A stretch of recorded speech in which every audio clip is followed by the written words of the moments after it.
Hey, before I kick off the podcast, I just want to shout out Next Door Clothing. Next Door, a clothing brand based out of Bondi in Sydney. They're making really nice jeans and shirts and hats. So go and check out their full range at nextdoorsydney.com. They're also artists, so you can go and check out a range of art. They put on rad parties, and I love what they're doing. So nextdoorsydney.com for the full range. Just my life is chaos. Good chaos, good problems. Yeah. Yes, brother. Okay. All right, let's do this. So Can get it. let's get it. This is for Clementine and Otis. All right, let's start with some shout-outs to our sponsors. Firstly, the Survival Apnea course. Holy fucking shit, man. It's changing my life, that thing. That course is so amazing, by Augusto Vegas. It's based on the philosophies of breath-holding techniques by freedivers. And Augusto's a big wave surfer from Peru, and he wanted to build his confidence in big waves, but also in his life as well. So I find, and he found, when you learn the techniques of holding your breath for long periods of time and finding peace in the struggle of fighting for air, it just translates into, apart from like really good cardiovascular fitness, it translates into just overall confidence in your everyday life. But for me personally, like I've just finished the course, and it really helps with getting me into these deeper levels of meditation that I've never experienced before. So post breath holding, I'll meditate, and I just get really present and I get really deep. It's just been amazing. So if you want to learn more about it and do the course, you can go to survivalapnea.com. That's survivalapnea.com and use code THT podcast, and you'll get a 20% discount on the course, or simply click on the link in the episode show notes. Next one up is Indosol. Every week, I plug these guys. They've been with me from the start. Major sponsor. I love them. I mean, 2020, what a year. Had its ups and downs. Still produced weekly podcasts, and Indosol have stuck by me all through it without a doubt. And they're making motor vehicle tires, or they're getting motor vehicle tires, and they're turning them into footwear. And they're sick. They look good. I mean, my first ever pair lasted me 7 years, and I've had a bunch of pairs since, trying to style it up.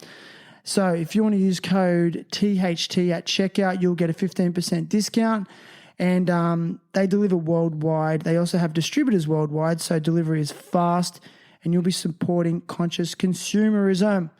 Next and lastly, the Help Stephen Ellis Get a Car GoFundMe. I'm going back to that. Stephen is an amazing human. He's a double leg amputee. He has 2 young children. He needs a car so he can drive them around and also go skateboarding. Like, he's the raddest skater ever. We all love him. Such a good human, motivational speaker. He needs $20,000 so he can get a car that meets the Australian modification standards for his disability. We're up to $12,500, so we're almost there. We kind of slowed down around the $12,500 mark. And I want to say a big shout out to listener Ariane, I won't say her last name, from Berlin, Germany, who recently reached out to me, and I assisted her with the donation. And it's just amazing. Like, Stove, if you hear this, you've got people all over the world looking out for you. So, you know, man, humans are awesome. I love humans sometimes. Most of them, except for Donald Trump. Let's be fucking honest. All right, let's go. I'm having a good time. You are? Yeah. I can tell. And we are rolling too. Terrible happy talks. Terrible happy talks. Terrible happy talks. Terrible happy talks. Today's guest is Adam Everill. Adam is a community and international development specialist with a long history of leadership development and coaching. Recognised as one of Australia's leading young social entrepreneurs, he has delivered social innovation and leadership training to people from all over the world in corporate, civil society and educational settings. Adam, however, found his passion in integrating health and fitness with personal and community development, growing 2 startups, the Equal Playing Field and Guerilla Development. Adam is best known as the co-founder and co-CEO of Equal Playing Field. He led the organisation through its development from idea to fully funded organisation, including the attraction of over $8 million Australian dollars in funding from various corporate, private and government donors. Equal Playing Field has gained international notoriety as emerging best practice with programming in the post-conflict locations of Bougainville in Papua New Guinea and the Solomon Islands. Adam's charismatic and sincerity in being of service to the world is inspiring and infectious as well. So today he's with me to share his journey, experiences, challenges, and hopes for the future. Adam Everill, welcome. How are you, brother? What's up, brother? I just realised you look like my cousin. Dude, he must Straight be. up. What is he, short, bald? He's a legend. He's an ex-con. Ex-convict? But he made such a good life for himself and his family. I'm really proud of him, actually.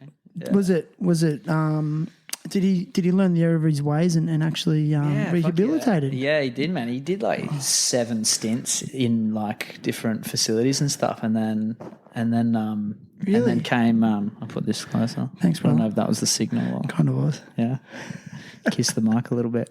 Yeah, and he found the error of his ways. I met him just before, like not met him, but I was hanging out with him just before he found the error of his ways, and I was getting up to some massive mischief with him, like real bad mischief actually, that would have put him back in prison. But we both found our way to a better place. Do you think that people have to hit a rock bottom in terms of finding their purpose or getting into a positive mindset? No, but No? but that's where all the good stories come from. Who the fuck wants to watch that TV show? And he was always okay, and then he became great. Like no one wants to watch that. So Yeah, I know. you know. It was so boring. So I mean, like I want to. I guess a lot of people who go through shit want to help people not go through shit.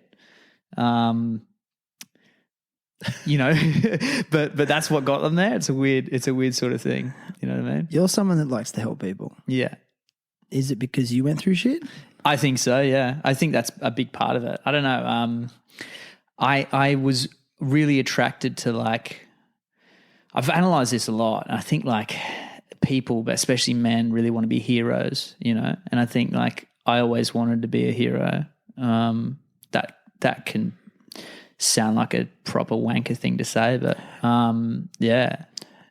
You know, it's funny you mentioned that because I don't think it's a wanker thing to say at all. But it's funny, I think it's a real Australianism where if you're honest like that and you do exude confidence, you're a wanker or you're a tall poppy and we want to chop you down. Yeah. And there's like this element of like shame associated with it. Like, oh, I shouldn't say that. People want to cut me down. I'm like, yeah. That's just me being honest, but I still probably feel most comfortable not saying stuff out loud, but just doing it. Almost like I can fall into the trap of being a martyr, I guess. And I think that is because of that sort of pressure that you know, that kind of societal pressure. But always I thought of myself once I got to like 13, 14, I started playing in bands and stuff. I was like, I'm going to be like Bono or like Zach De La Rocca. Like I'm going to be like a fucking rock star. I'm going to save the world with my music, you know. And then you know, life beat me down a little bit, and I was like, and then I got a little bit older, and I was like, I can be an activist.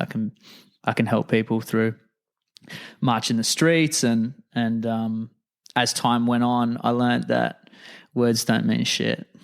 A lot of people talk. Very few take action, and very few take action repeatedly after get kicked in the teeth, you know? would you describe yourself as a doer? Yeah, for sure. Sometimes it doesn't feel like that, but I've got up on my wall, I've got this poster that says "Get shit done." I mean, I work in 2 speeds. It's like fucking nothing's happening or everything's happening. But I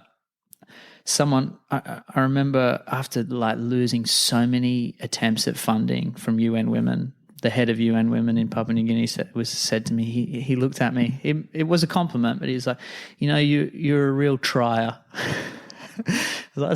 I don't know if I've ever heard that term. But it's like you're a real try, man. He's like well done. But he felt like it was almost pity because he'd watched me so many times, like put the hours in to try and get certain pockets of funding, and he's just like, fuck, is this not happening? So yeah, I will. Yeah, I'm not always. Admittedly, I don't always do things the most efficiently, but I just won't stop.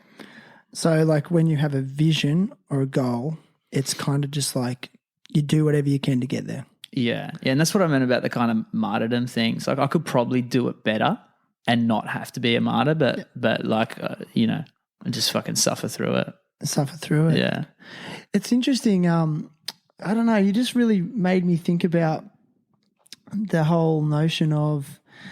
I just remember this story. I knew this woman, and she was actually a chronic, like, alcoholic and drug addict. And she's a lovely person, friend of a friend, and someone, a doctor said to her at a rehab once. He said, "You're a chronic relapser. You just you can't stop relapsing." Yeah. And she went, "Nah, fuck you. I'm a chronic trier." you know? Yeah. And I was like, it's a good way to look at it. It's like, well, have you really failed unless you've stopped trying? Yeah. Is that a mantra that you sort of have in your mind? Yeah, man. I've like we push it to like all our staff over in PNG. I say it to my kids all the time. It's just like that whole man. My favorite movie quote is actually from Rocky VI. You know the one I'm talking about? Yeah, when he came back when he was old? No, yeah, when he came back when he's old, man. Fucking tell you what, so underrated. It's up there with the first one. Yeah. But he's talking to his son and he's like saying it doesn't matter how many times you get hit. Like it's about, how many times you get up and keep moving forward. You got to keep moving forward. I listen to that and every time I get psyched up. I get so pumped. I listened to it the night before I did the big run. We'll kind of chat a little bit about before. But I'm all about that. I've got this story that I tell a fair bit because it just resonates so much with me. My best mate, we weren't best mates at the time, but we were about 12. We were in grade 7. And we're walking home and we're at this creek embankment. It's like 6 foot down, like slippery down to the creek. And he's like, "Oh yeah, you want to wrestle?" It's like a group of dudes like around a big circle. It was like, it wasn't a fight, but it was like, dudes doing what they do. And he wrestled me stronger than me, threw me down the thing. I climbed back up the mud. I go, "Let's go again." He threw me down. It kept going and going. We did it probably like 12 or 13 times before he said to me, he's like, "Dude, I think we should just stop." Like, And I was like, "Oh, yeah, all right, I guess so." But like, I kept going and going and going at him. And that was kind of like, that's sort of symbolic of the attitude. It's like, I'll just get my ass kicked, but I'll keep going because you'll quit and I won't. And Red, because I know he listens to podcasts, he doesn't really. But I finally tapped him out about 20 years later. I was so happy about it. Tapped him out? I tapped him out. Did you BJJ? Yeah. And I could kind of tell. And I was like, it's probably the year. Yeah. I didn't want to say anything. And I very, very humbly, he hurt me in the process. But I was like, remember when you threw me down that embankment? Never forgot.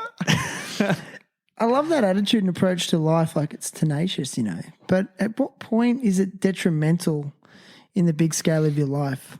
Like, is it to the point of, like, just that stubbornness? I mean, does it get you in a lot of trouble as well? In terms of, should you have given up and it would have been more beneficial?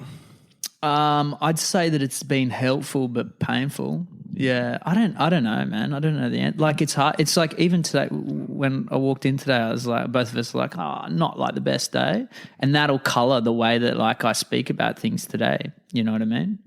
Instead of like some days I'll be like fucking charged and optimistic and be like, it'll be a completely different colour. But I think, look, if I didn't have that mentality, I would never have my organisation. No fucking chance, man. Like, we got our ass kicked constantly before we got the big money. Like, no, like everyone told me to stop. My oldies deny the fact that they did, but I heard it constantly. Like, you've been putting it in for a long time. You're making no money. I think it's just time to move on. I heard that so many times. It's the same story for like all entrepreneurs, you know, and like social entrepreneurs, and they're different. When you start something, 95% of them fail. Like it's like anything. And I think that why it fails for most people is because they quit. They just don't keep going. And of course, there's got to be an end point, but it's like that's why I love fucking really long runs, man, because that's the same mentality. It's like so many people quit before their true end point, and like that's my distance. I'm done. It's like nah. I can't believe you're saying this, because my last podcast, that was like I told a story about Bill Murray. I'm not going to retell the story, but about Bill Murray. Said I watched this awesome clip, and he was telling a story about he was going to kill himself. He was shit at acting, got rejected, and then the day he was going to kill himself, and he didn't. He coincidentally was walking home and ended up in front of this dramatic arts institute in Chicago, and then met the owner or the director, and then that guy got him his first role. And it was like, and he was like, don't give up before the miracle happens. Yeah. And it's always darkest before the dawn, right? For sure. I mean, these are philosophies that drive me as well. Yeah. But can you, for those that are unaware, can you tell us about how would you describe it, as a social enterprise, equal playing field, or?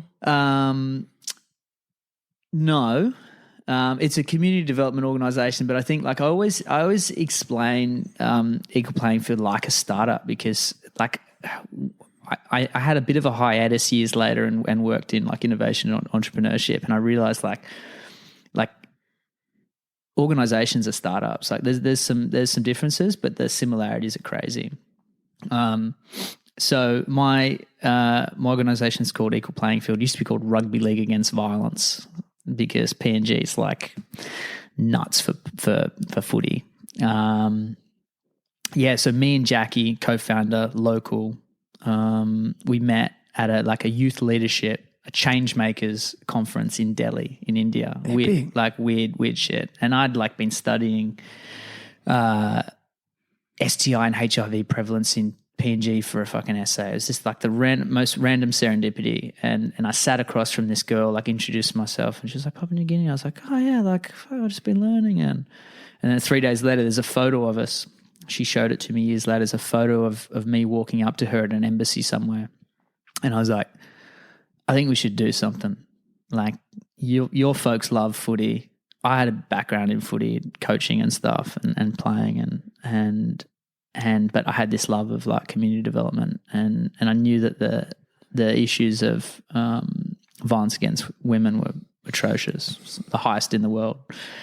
And I was like, I've seen them use stuff in Australia like footy to try and deal with some of these issues. Like we could do a project, and it started just with like, raise some money, we'll do a project. And that's kind of where it started. And we did that, raised a bit of money. I raised the first $4,000 with a concert just down here with Sticky Fingers. No way. Yeah. Before they were like big. I love those guys. Yeah, before they were big, and getting in trouble for saying shit about women or whatever. But what do you mean they did? Yeah, one of them got in their lyrics. No. Sorry, not saying stuff, but one of them, I think there was a case or something. I think, I think it all got kind of squashed, and I won't comment to it. But my experience of those guys, I don't condone shit behaviour ever, but my experience of those guys was obviously positive. I think sometimes being in that position can get you in some icky, situations where drugs and alcohol and ego make you a fucking asshole. But I digress. Yeah, look, we were just young, two kids like wanting to make a difference, and like you got no fucking idea, like no fucking true idea. And I just started going over. I already had kids. I had one kid already. Started raising some money, going over with a backpack on, and just trying to like learn. No way. And like sleeping in the slums and just like talking to people, trying to learn the language. And yeah, we just started developing some ideas, and our ideas have changed massively since then. They started with like wanting to work with adults, and we quickly realized like the tickets to work with kids. And so we went from working in schools to now we work in schools. We've got a really comprehensive, respectful relationship education program, considered best practice in the Pacific. We've got, we're working with like teacher colleges. So we teach the teachers in teacher colleges, working with teachers in schools, developed the first, PNG's first whole of school approach to preventing and responding to child abuse and school-related gender-based violence. Amazing. Yeah, so it started off with this little thing like we wanted to work to prevent violence against women, so we thought we'd work with young men and young women to help them have better relationships.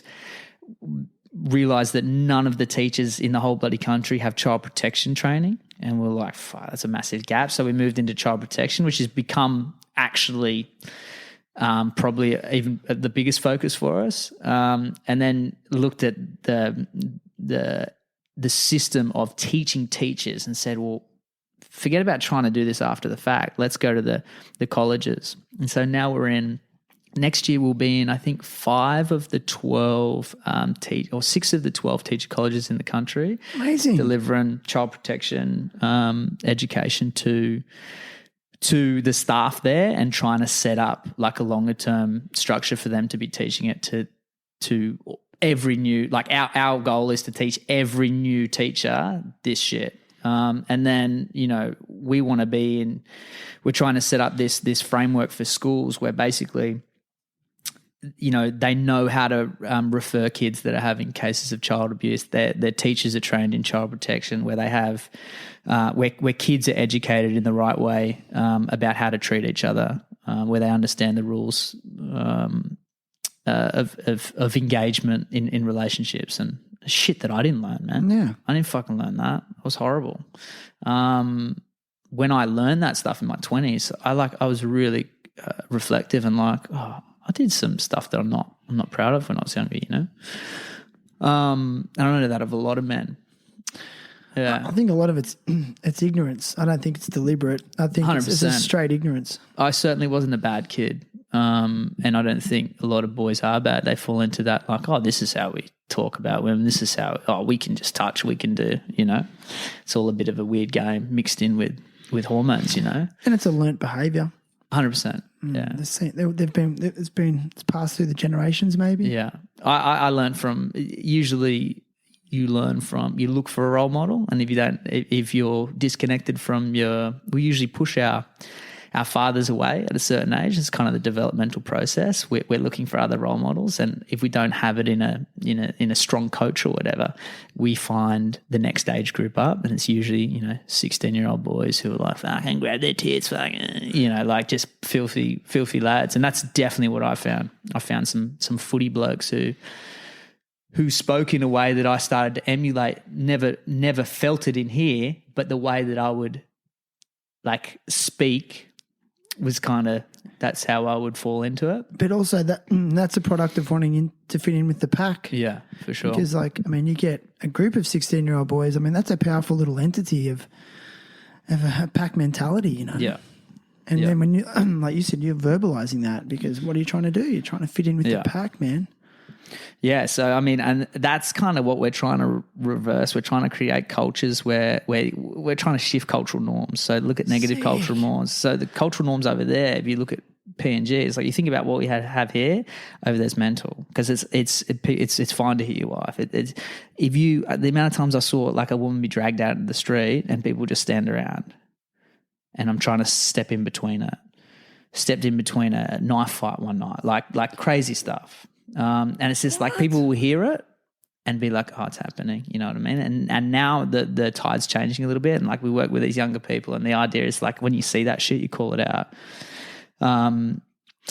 Yeah. Well, my question to you is like, why PNG? Like, I know, okay, obviously because they have a lot of social problems.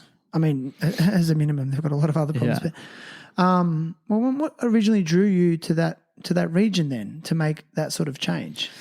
Yeah. Is there a connection there personally? Or? It comes back to the kind of the other theme. It's like I feel like you should. I always felt like you should go where you can do the most good. Yeah. And PNG is not a glamorous place. People think it's in the Pacific. Port Moresby has been on the list of the 5 most least livable cities, The 5 least livable cities in the world for forever.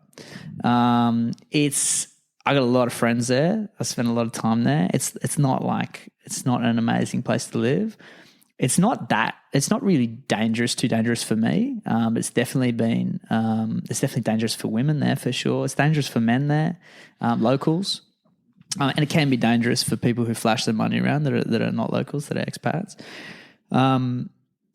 But yeah, not glamorous at all. But for me, I was like, well, I coached footy for a while, and I played footy when I was younger. I knew rugby league, and I had an international health degree. I just felt like that's where I could do the most good. Made sense. So, Fiji maybe would have been like cruisier, but you go where you can make the most good. And again, it was the what we call the settlements in Moresby that we were kind of hanging in to begin with, and it's not glamorous. And they're one of our closest neighbours. Let's face it. They are our closest. Yeah, closest geographically. No way, man, dude. You just said that you broke up a knife fight. I know it's on a massive tangent, but I don't know, man. Like, I don't know. I get the vibe that you're kind of tough. I don't know why I'm saying this out loud, but you also said that you're into like MMA and Brazilian Jiu-Jitsu as well. Has that been a big part of your story? Yeah. Look, I think that incident was before before the MMA. Maybe I just started. Yeah, I used to be like a heavy boy. I was active when I was young, and then from rugby league. Yeah, when I was active when I was playing league, and then got into a bunch of drugs, drank heaps when I was like from like teens, and then just like injuries and like just slipped into like a real shitty like lifestyle until like my late mid-20s. I just got fat and unhealthy and like Can't imagine it. Yeah, definitely was. And so I think actually it was I'm actually quite sure it was right at the as I was getting a little bit healthier. So I probably just started training, but this guy was he was dragging her out by the hair. Yeah, dragging her out from the pokies at this place we were staying. It was the first time we were doing like this big, would have been in 2014. So maybe I just started training, yeah. And he dragged her out, but I was always someone who wanted to defend, but it's kind of a big reason why I wanted to do it. Like I always had this compulsion to like want to help. I'd seen it before in a street, a really big guy dragging a girl down the street, and I felt powerless because like, what the fuck am I going to do? Me and another mate were like, we'll jump on his back, and like, but we couldn't have done shit at that stage, you know. And I had the shit kicked out of me when I was in my high school years. So I think that all kind of came together. So martial arts has been awesome. I'm a big proponent of martial arts. I think it's I teach it down at Get a Movement down here. I teach it just a little bit of striking, just basic striking, but train out at Freestyle. Best gym in the world. Do you know Alexander Volkanovski? Sure do. He's a lovely human, man. I hear. A really, really great guy, and he was before he was a champ, and he's really great, and he's punched me in the face quite a few times. Yeah. But I love it, man. So I'm just a blue belt, like BJJ, and just a blue belt. That's not like that's still pretty. Solid. Blue belt's good. Look, solid. Blue belt for Brazilian Jiu-Jitsu. Anyone who gets to blue belt like should be pretty stoked, but. Yeah, so I like getting tougher. I wouldn't call myself a tough guy. I think some people see me that now, but I see my journey, you know. Still a little baby in there. Yeah, I'm very intrigued by it because I have the same propulsion. Like I'm really into kickboxing, Muay Thai. Yeah. And there's an element of that art form. And you can sit up there. My back's sore. I fucking shit back. I was like, yeah, so have I. And I was like, I'm sitting in the corner going, my back's going. I'm going to sit up here. This is all right. Are you comfy? Yeah, this is You can kick that blanket on the ground if you like. I dig this and that's all right.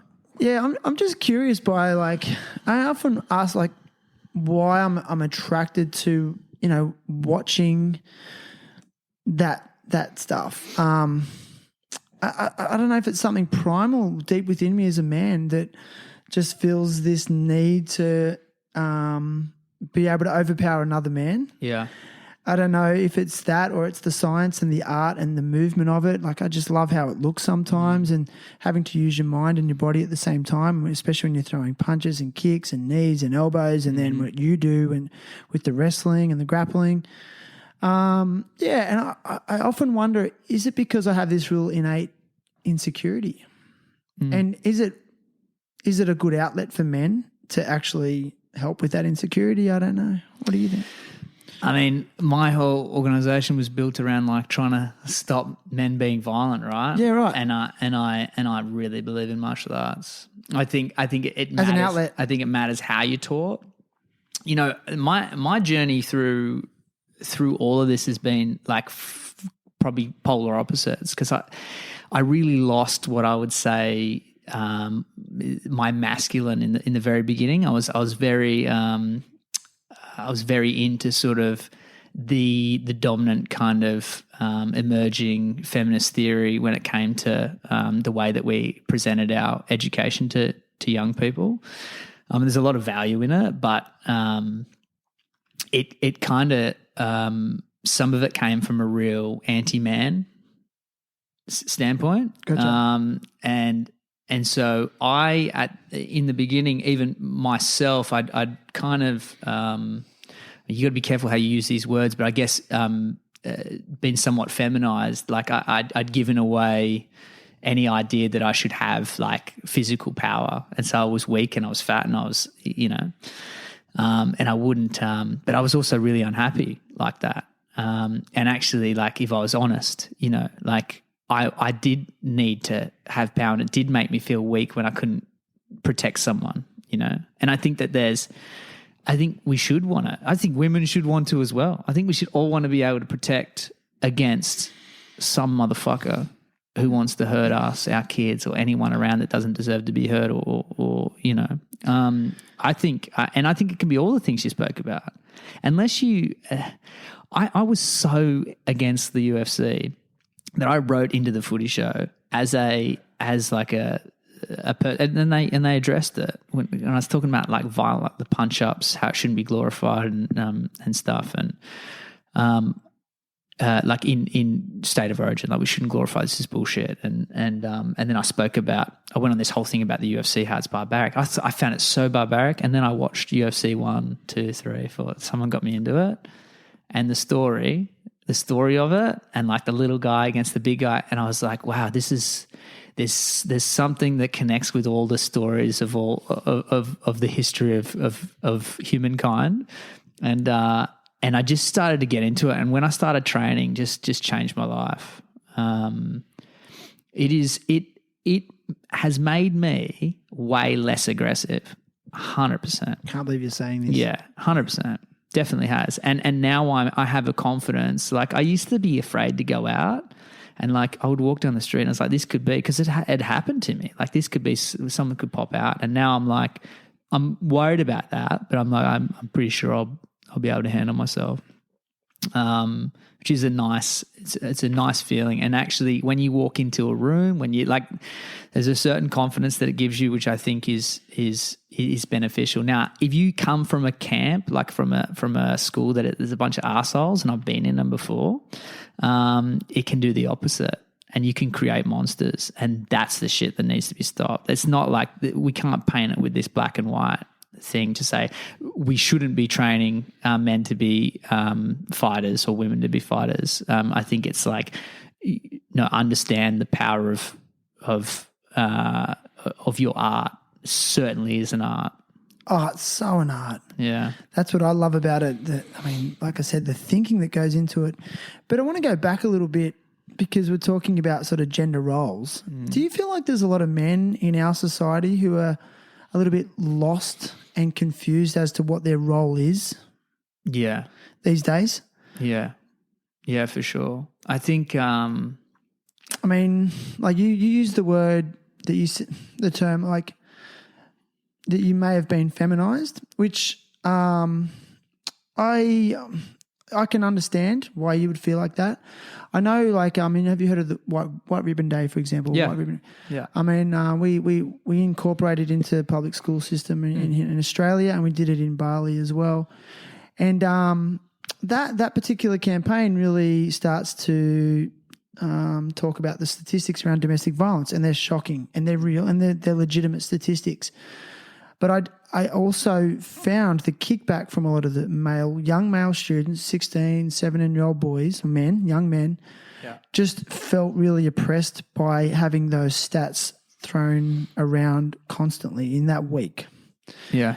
And it just made me feel like we need to advocate against domestic violence. Yeah. But are we doing it in a way that's not oppressing men? Those boys just need to harden the fuck up. It's a week, kids. No, you know what I mean? Like you can take things, you can take shit like that. But there's another argument where there's a majority of men who are not violent against women. If you're not violent against women, you don't have those tendencies. You should be like, fuck, this is like, any percentage is not okay. What you shouldn't be okay with is the segment of whether it's males or females that try to paint everything that is traditionally masculine as toxic masculinity. That's when we've got a problem. So that's what and then you can't. People like to do this huge black and white thing, and then you can't pass out the differences. When actually most reasonable people think, fucking, a woman should never be assaulted, raped, beaten, and any of that. That should never happen. But like to say that every man is guilty just by being a man, it's like, well, what the fuck do I do with that? So instead, like, how about we talk about how we be good dudes?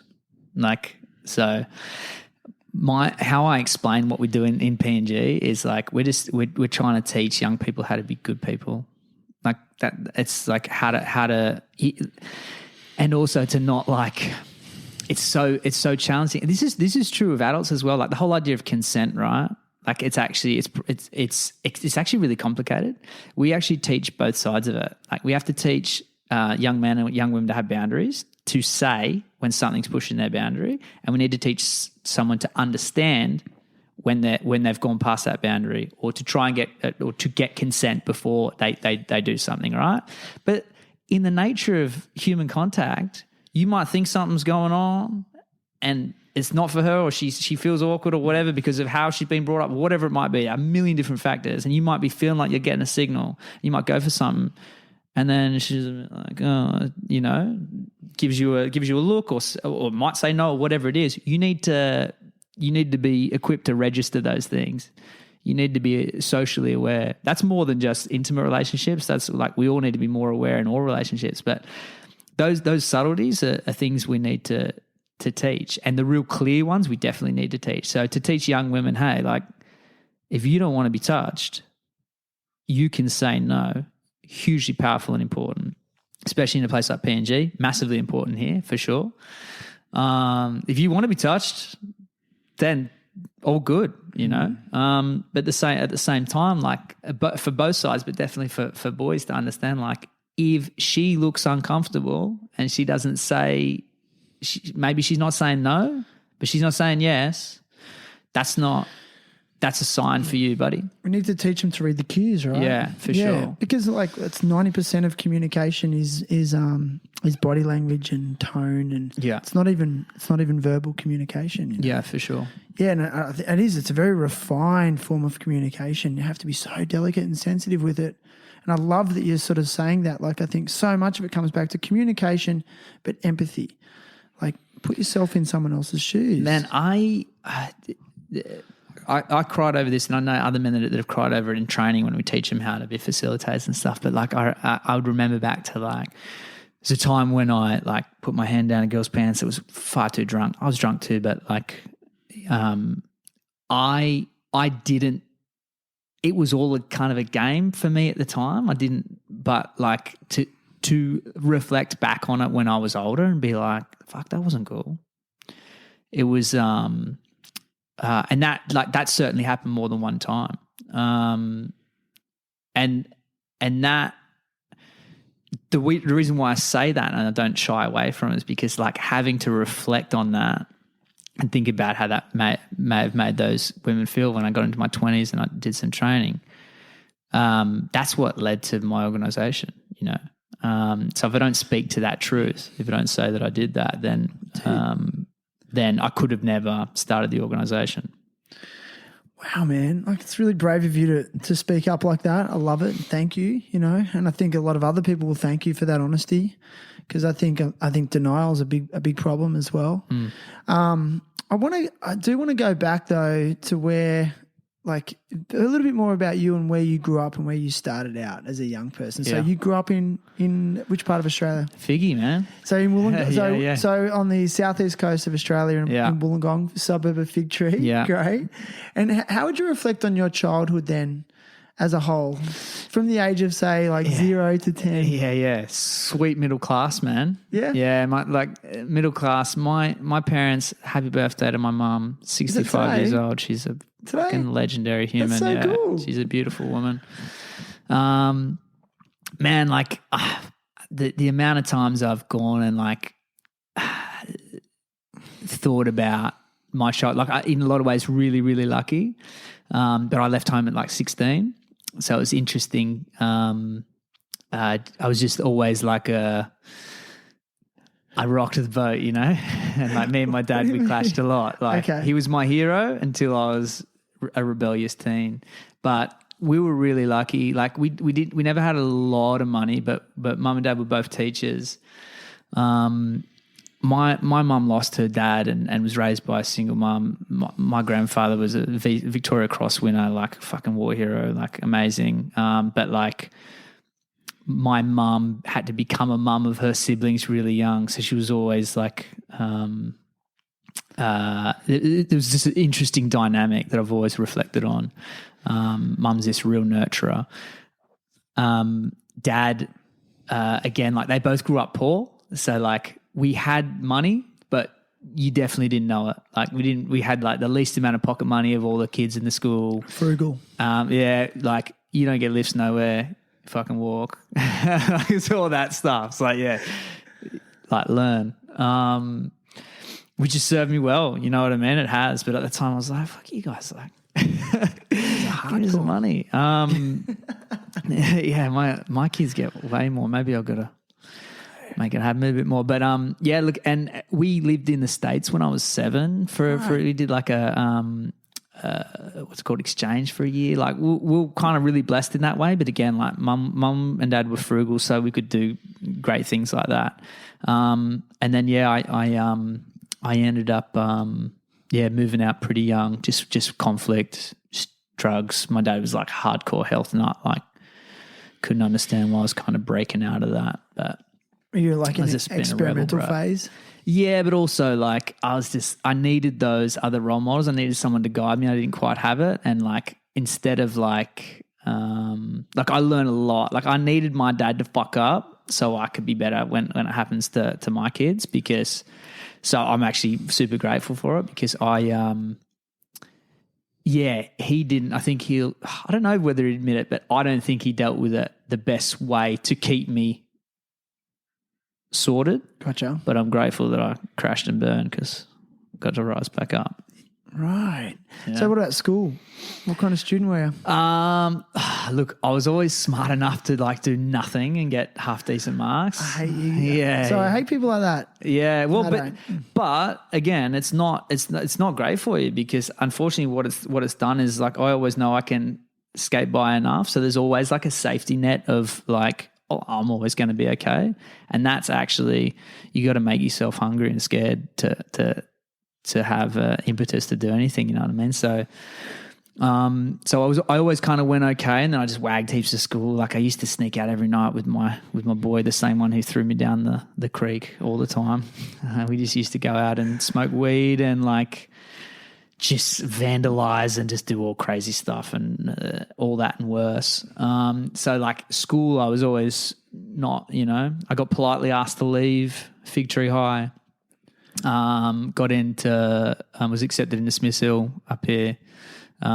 Selective academic school. Yeah. They No way. they let me in So there, good. and they politely asked me to leave about a year and a half later. So I actually finished my schooling at TAFE. Yeah, finished my year 12 at TAFE. I dropped out and went back the next year and sort of just kind of taught myself from whatever like HSC books you could have.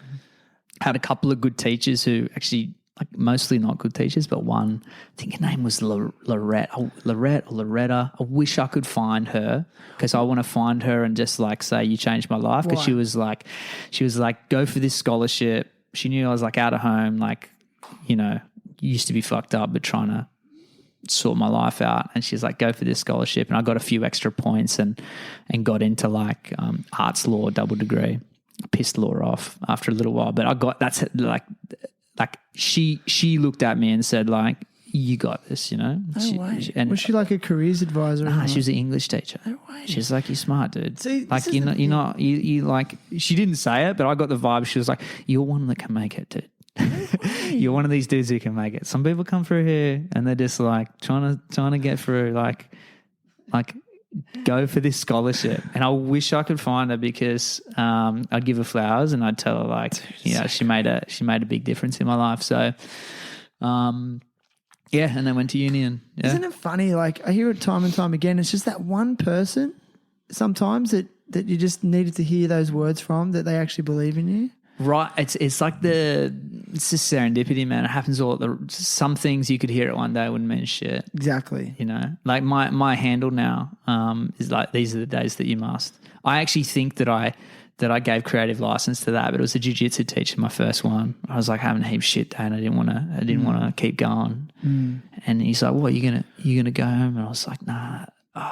Like, I don't know, man, I'm just not feeling it today. I just suck today. And he's like, these are the days that you must. And I was like, So true. it was the fucking Rocky movie, man. I was like, fuck yeah. Rocky 6. It was like the Rocky 6 movie, man. I was like, you know what? And ever since then, every time I go, I don't feel like it, I'm like, well, these are the days that you must. Yes. And I just keep going. It's not often you hear people reference Rocky 6, like Rocky 4. That's not no. That's not from Rocky 6. No. That was him. I think that's what he said. That's how I remember it. And that's now become the thing that I always say to myself. These are the days that you must. But it's very Rocky 6 like.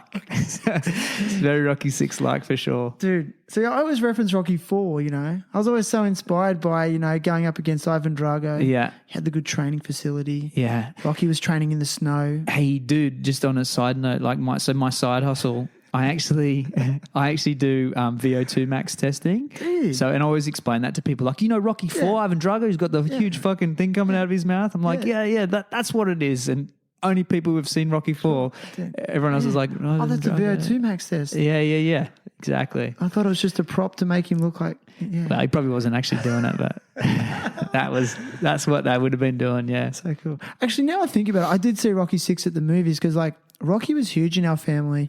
Like, my dad left us when we were all, I don't know, I was like 12. But it was the one thing we always had together. We had two things, and it was like rugby league, like watching it. He was like Parramatta Eels fanatic, still is, and took me to the first ever Parramatta Eels game at when Parramatta Stadium was first built. Yeah.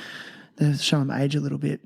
And the other thing we had together was the Rocky movies, you know, just like watching Rocky 1, 2, 3, and I think got up to 4. You know, I don't think I watched 5 with him, but it was like, 5 sucked, man. Yeah, it did. Yeah, skip that. 6 is 6. Get on the train. Yeah, because it's his son too, you know, he's helping his son. Oh, no, he had a fight, but his son was having issues with his son. Yeah. So it gets us dudes there. Yeah. Oh, man. Why do you reckon a lot of dudes have issues with their dad? Man, I've resolved my issues with my dad, but I had some big ones, man. And I think most dudes have them because they haven't resolved them. Like, it's very, like, coming back to that whole feminizing thing, right? Like, it's hard to use certain language without people having different connotations, but I think there's so much power in those kind of traditional feminine ideas of vulnerability, and that's exactly what men should be doing as well. You know, we should be able to hold both of those spaces, and I think men I'm certain that men don't. You know, and unless you sit there and you're really honest with how you're feeling, and you do a lot of times the really hard stuff, and sit with your dad or sit with your parents and be like, this is fucking how I feel. And Is that how you resolved it? Yeah, in the end, yeah. Like a big conversation. I got a couple, but like some real big conversations within the family. We had some pretty big things go down, and particularly that like had hurt me for very many years. Really, really painful. Like would have like affected my sleep for like, you know, like a really long time. And I felt I felt my parents should have resolved it, you know, that they should have come to my rescue and they should have sorted it out, and I fucking stewed on it for so long, you know. It's involving kind of other family members as well, and I just came to realize as I was doing it, and definitely after, like, there's no fucking playbook for some of this stuff, you know what I mean? And like they didn't know how to deal with it, and I think they could have dealt with things a lot better. But I certainly know how I'm going to deal with it. And again, like I said that before, I think the failures of your parents are sometimes the biggest gifts. Like my parents have predominantly had successes, I would say, as parents. I think they're amazing parents, and I think like their failures have taught me the most. I know exactly how I'd be in certain situations now, and already have been. So I think it's about sometimes helping yourself. And if you feel fucking shit about something, stop waiting for someone to apologize to you, or fucking for daddy to save you or mum to save you, and just realize that they're fucking humans and take ownership of your own life. Yeah, and just like walk up and say, this is how I feel, and you might actually get a perspective from them that you never fucking thought of, and you'd created this massive story in your head. I know I do it personally. I can't speak for everyone, but I see a lot of other people do it. They fall into that victim mentality, and I think it's very easy to blame our parents for our problems. And you know, because I think so much happens in those early years of life, you know, and a lot of trauma, or even perceived trauma, you know. And then I know I did it for years. I used it. This is why I'm fucked up. I did that because of my childhood, and that's why I'm acting out, and that's why I'm behaving this way, because if I had a fucked up childhood, and it wasn't because of me, you know. And really, that's just a real bullshit narrative. It wasn't until I actually stopped and took ownership and said, well, you know, like it's my behaviour. I'm the only one that can control that. I can't stop blaming other people. And I don't know, I see it in society a lot, but just we like to blame other people and deflect away.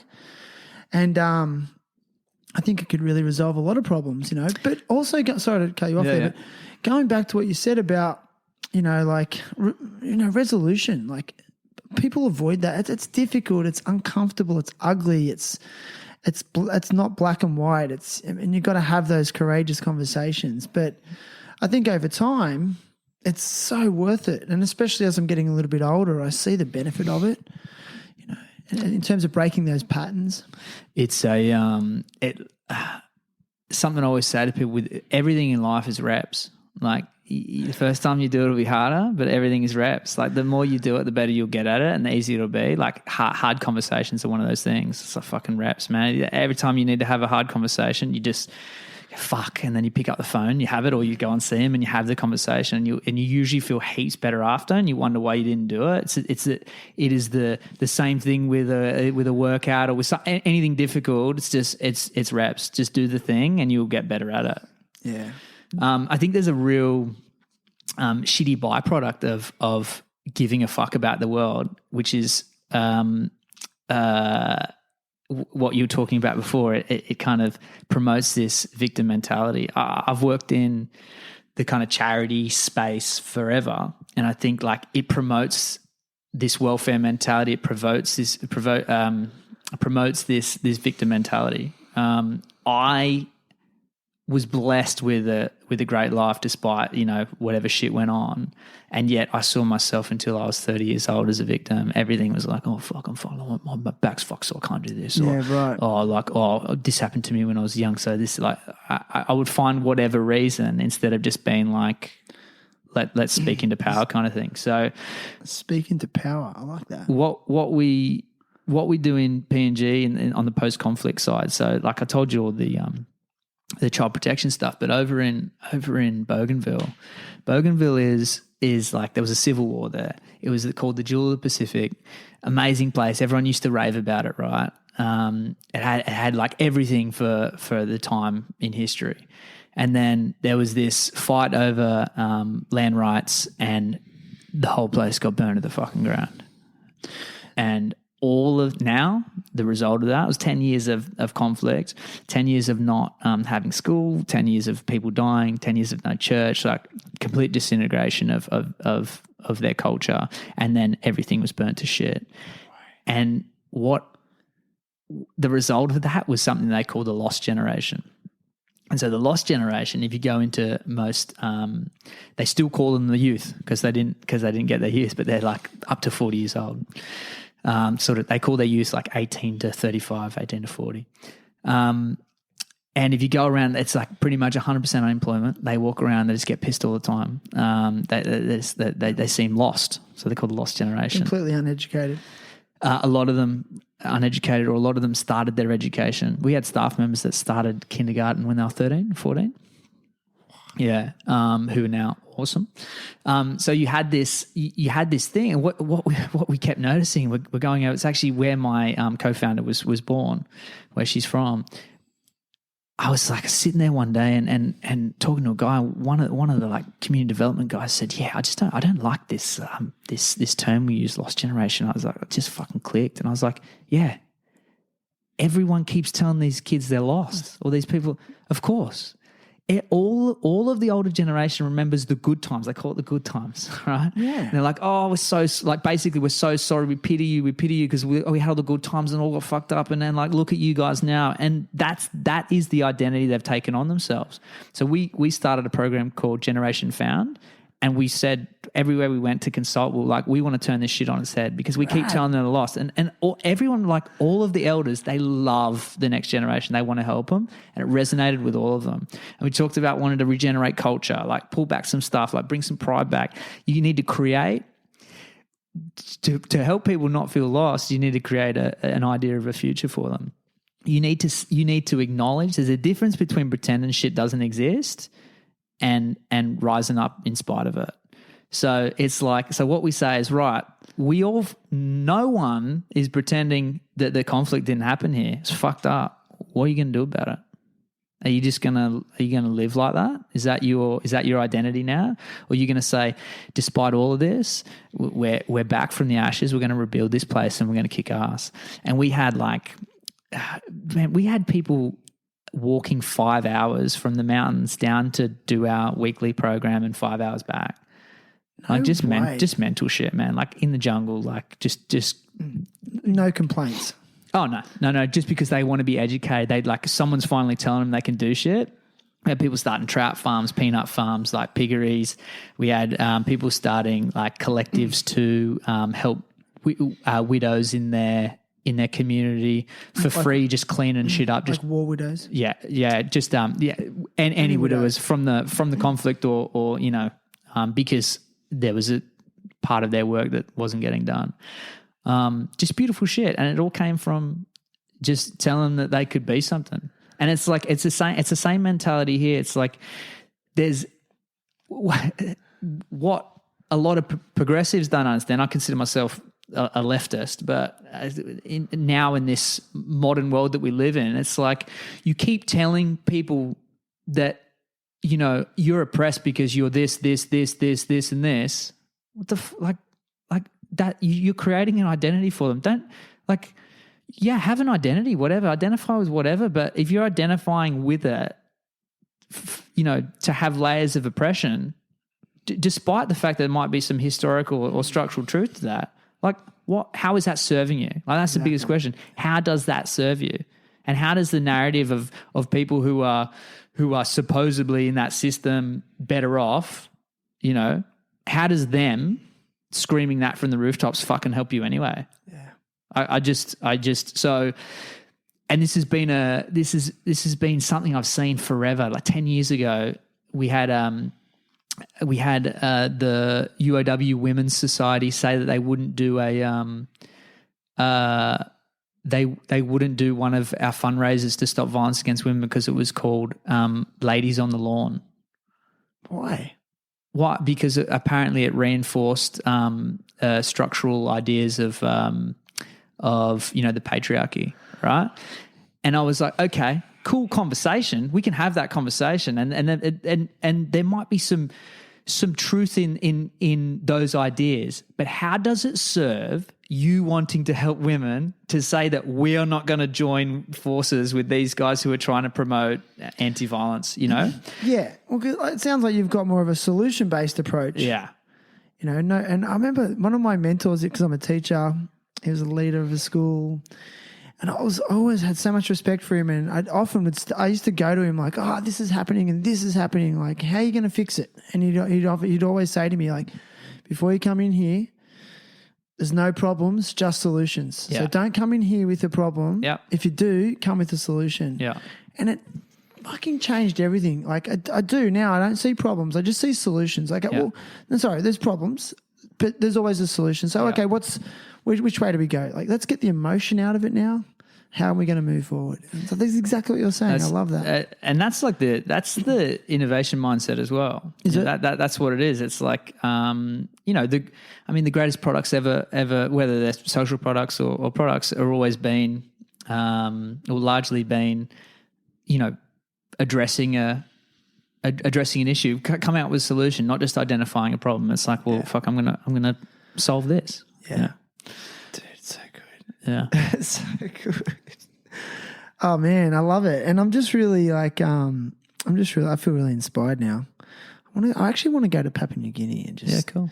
Just I'll feel set that. you up, bro. Well, I want to feel the rawness. I think like you were saying how like there's all these people who are now being given opportunities and they're just jumping all over it and they're walking 5Ks a day or whatever. Yeah. I remember I did a charity walk in Nepal with the Himalayan Education Charity Foundation, and we hiked to base camp. Yeah.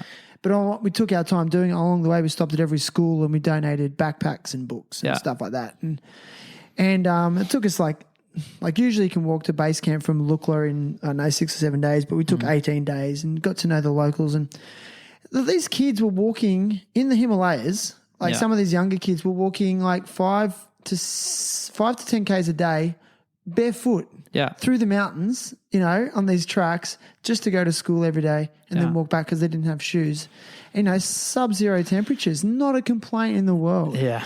And it's like, I just feel like sometimes like we just need to keep reminding ourselves, like in our society when we have problems, let's really step back and have a look at our problems, and they're actually quite good problems, like, compared. We've got to keep reminding ourselves of that. And it's not to say that we need to feel guilty about the luxuries that we enjoy, but we just need to put things in perspective, eh? It's certainly you're certainly reminded of it when you're there. Yeah, there was heaps of kids. Like I said, they were adults walking sort of 10 hours in a day just to see us 5 and 5 back. But then there was heaps of kids going 2.5, 3 hours one way just to get to school in different parts. Yeah, like little kids. Yeah. Yeah. If they got a bike, they'd be stoked, but some of them had to walk. Like, what's the general? Okay, I know Port Moresby sounds really full on. I've heard that's a gnarly city. Yeah. But like, what's the general vibe amongst the people aside from some of the social problems? I mean, are they generally happy people? Are they? I love family, joyous. I love Papua New Guinea, man. Yeah. I do. It's like it's a tough kind of. It's family, It's like one of those things like, family's fucking hard sometimes, and just like, I'm gonna go. Like, but like, Well, you feel a peace there personally? I haven't been since March, which is crazy because I've probably had like 100 trips, so many trips. Always had the kids here, so I couldn't, and separated family, so I couldn't ever have the kids over there. So I come back and forth. Like I did 10 trips last year, was over there for like 4 months of the year, and then I do the rest kind of working from the desk here and setting up the Australian office now.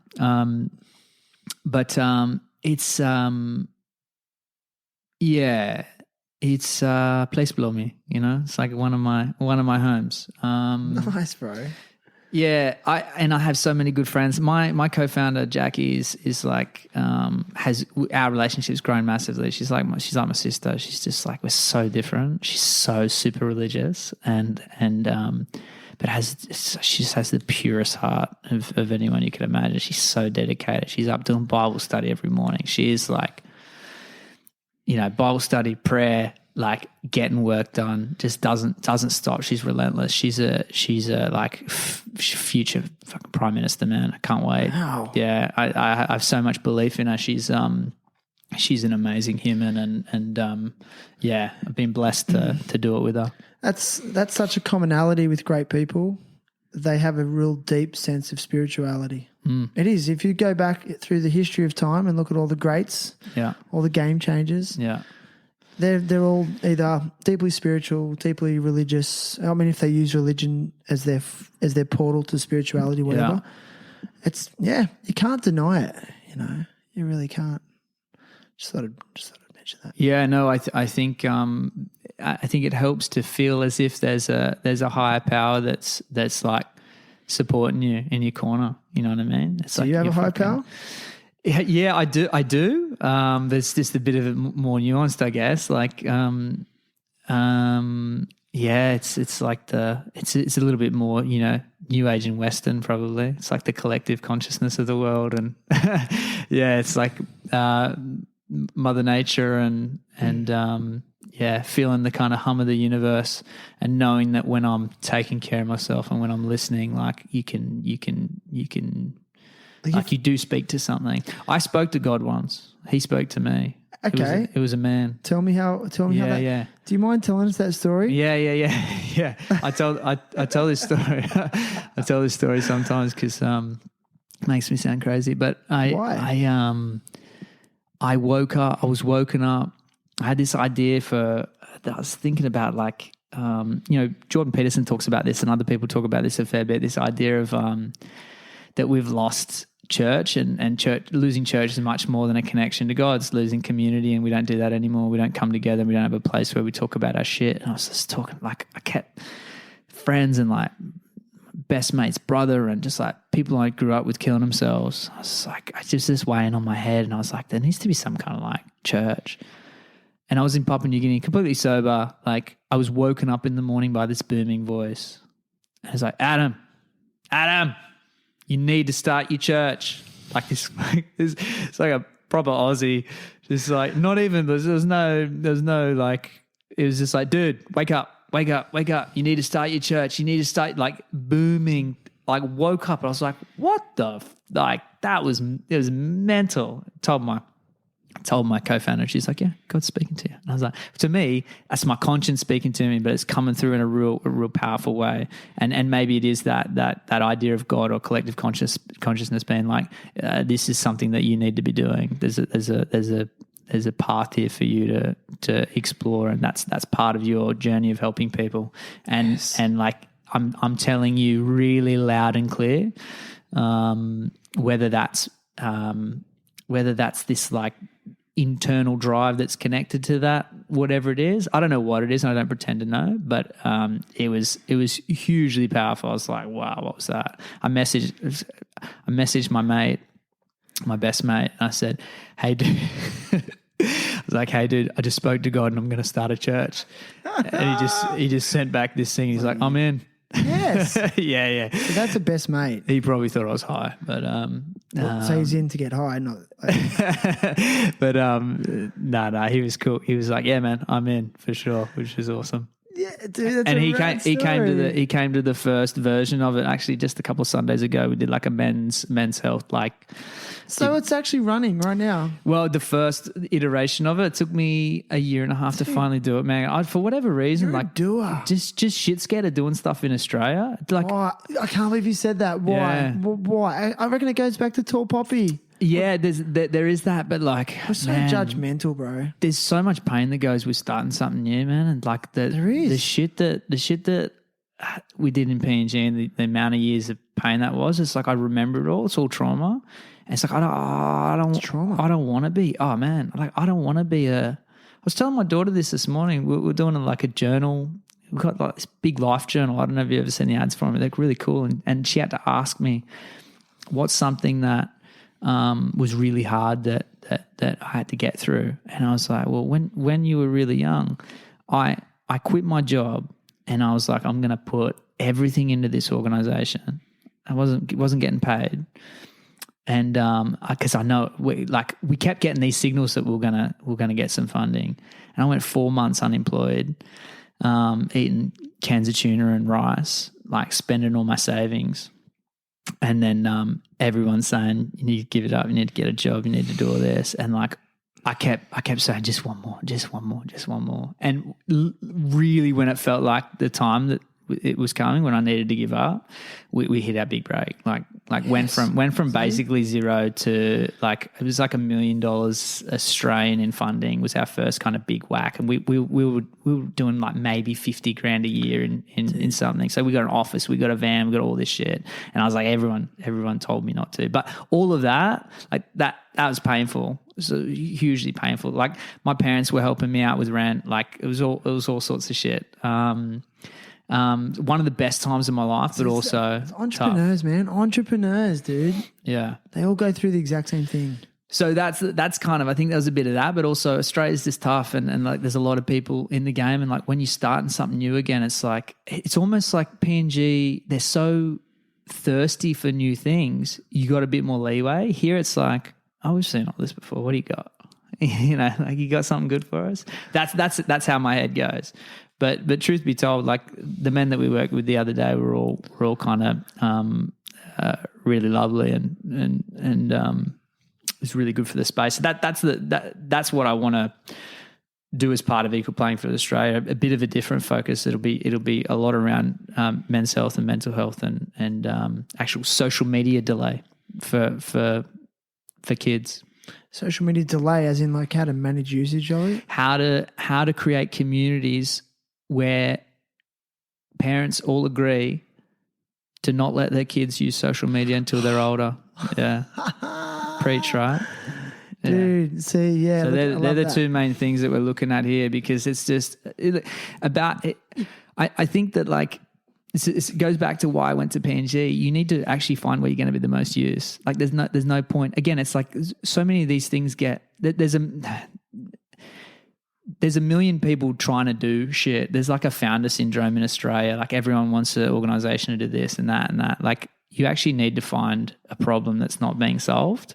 And then you need to create a solution around that. If you're not doing that, then you're just having a wank and you're trying to build yourself up as a hero. And that's where you've got to consciously and continuously check your ego. Why am I doing what I'm doing? And not a lot of people do that. I've never heard that term, founder syndrome before. Oh man, it is rampant in Australia for sure. Yeah, I've seen a lot of people come and go. Yeah, really. Oh, I'm probably, it's in my head because I've been involved in different kind of circles where like social entrepreneurship and kind of charity work has been a thing. Yeah. Right. Oh, that's so interesting. We've got like probably per capita like the most like charities in the world. I'm throwing that out there, but I think it's yeah, we do, don't we? We have heaps. Yeah. I think Australians are very charitable. It never ceases to amaze me when there is a good cause. People can't wait to support it, you know. But I guess I've never actually stood back and went, oh yeah, we do have a lot of people starting charities, you know. The thing is, like, is it a bad thing? Well, here's the thing: is it a bad thing, or a non-for-profit's a bad thing? Because you know what I mean? Because they're non-for-profit, but that person is still gaining an income from it to keep it going, right? Yeah. So they're ultimately trying to create a lifestyle by design for themselves. So when with a good cause, I'm not to say no. These are very important topics. The Global Changemakers, where I met the summit where I met my co-founder, I go back sometimes and I facilitate for like the new crop. My message constantly, the biggest thing that I always say every time they give me a mic or give me a workshop or whatever it is always, you will start to do good things as a young person. You'll pick your lane or whatever, and people will tell you you're great. You must not become addicted to that. you must think about why you got in it, what you're trying to change, and you must question the impact that you're making and really rigorously look at it. So what happens is you can create vanity metrics to make what you're doing look really good. Oh, this many percentage of did like.